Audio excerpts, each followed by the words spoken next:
जरांगे पाटील साहेबांचा जो लढा आहे त्याला सर्वांनी त्या ठिकाणी मोठ्या संख्येने महासागराचं स्वरूप येऊन आज एकत्र आले आणि मग यामध्ये आपल्याला आता त्या ठिकाणी तोडगा काढणं अत्यंत आवश्यक आहे। कारण मनोजदादाची प्रकृती आपल्याला सगळ्याला माहिती आहे।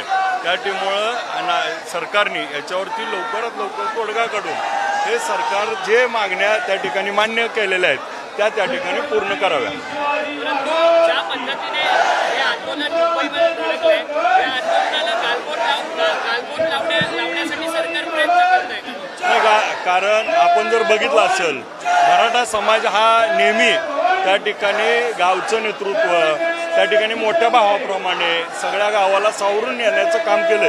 त्यामुळं सगळेजण शिस्तीनं आणि जे मनोजदादांनी सांगितलं त्या नियमानुसार आंदोलन करतात। भूमिका काय असणार मतदारसंघामध्ये देखील अनेक प्रश्न विचारले जातात।